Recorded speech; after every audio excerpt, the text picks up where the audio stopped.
the Banban Banana Projects. That involves the people of my hometown and the Philippines. So here's a map of the Philippines where I come from.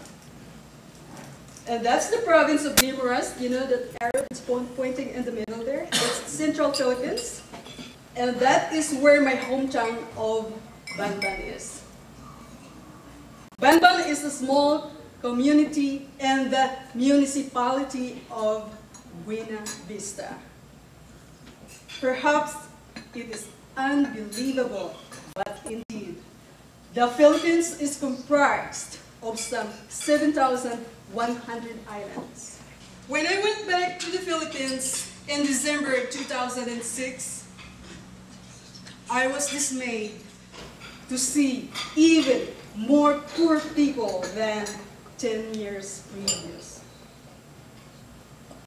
People were still gambling, doing drugs, and just plain lazing around. And there was hopelessness all around. I was moved to hold a meeting with a bunch of needy people in that community. I talked with them about their condition and how perhaps I could help them improve it. With their input, we decided that they could plant bananas. And yes, the Banban Banana Project was born.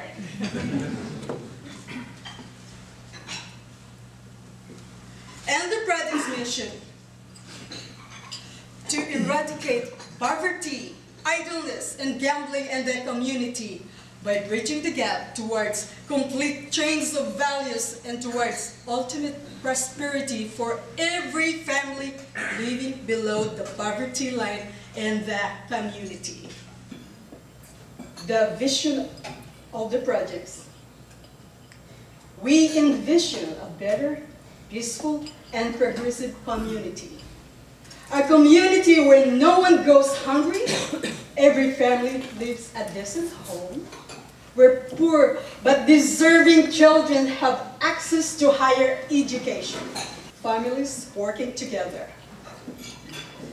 These photos were taken at the start of the project.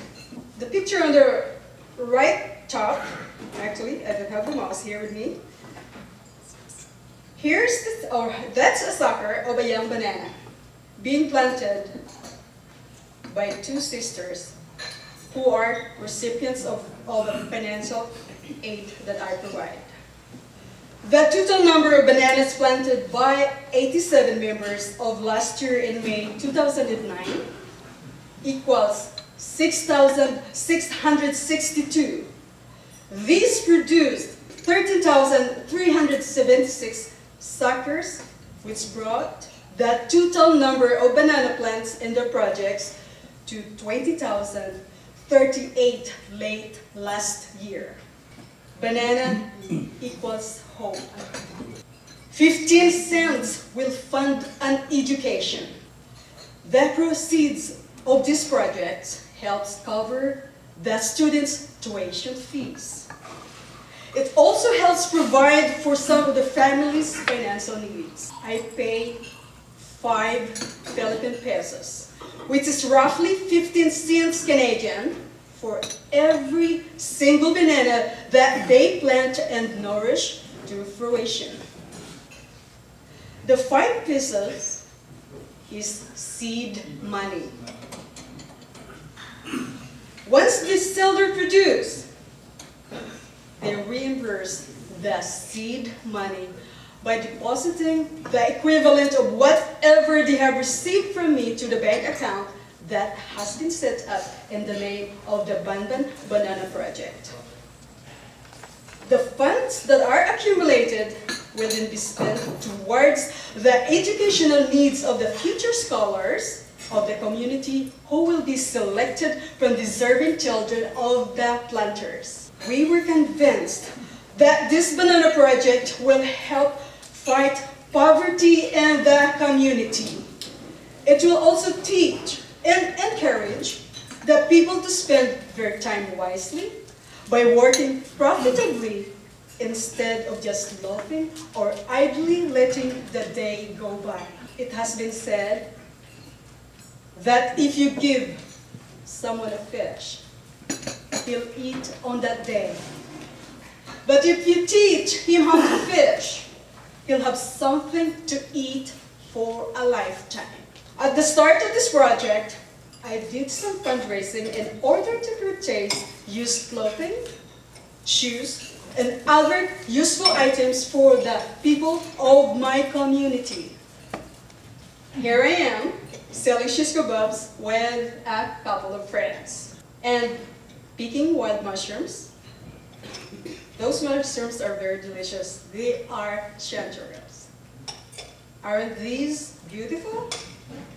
They are sold either fresh or dried. Boxes of clothes in my house ready for shipment to Banban, Timaras for the members and families of the Banban Banana Projects Association.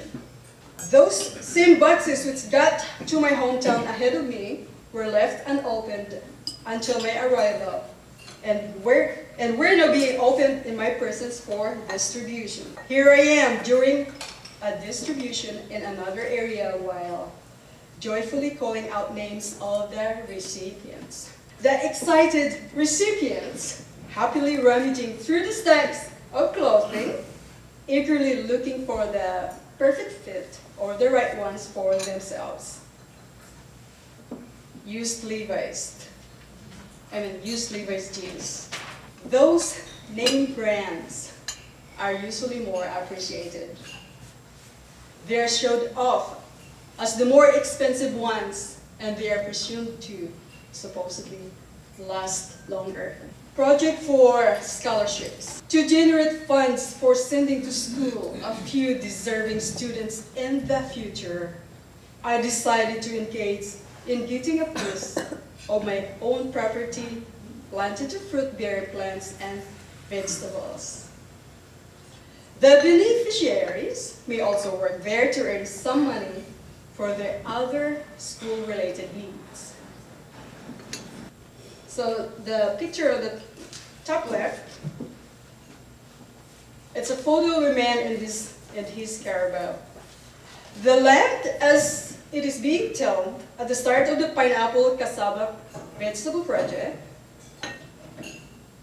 and also, anyways, the carabao is also known as water buffalo.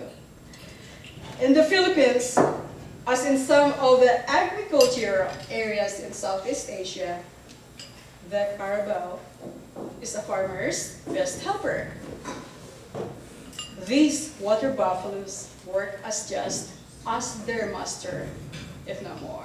And the top right photo here, where all those kids holding a cassava, these are actually, like, call it cassava roots, commonly known here as yaka. You can buy it at the different stores here, like Extra Food. I think they're selling it there. And the pineapple plants, as they stand after 6 months.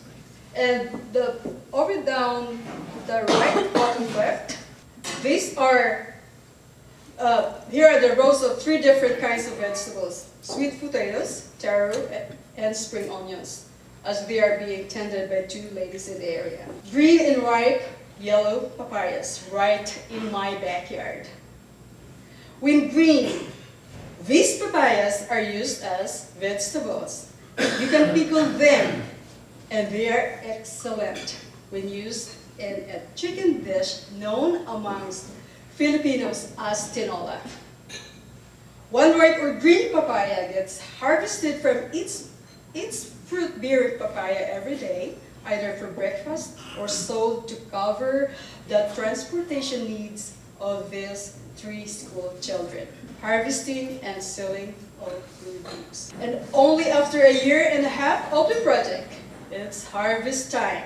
Here's almost a mini mountain of pineapples. And you should taste these ripe pineapples.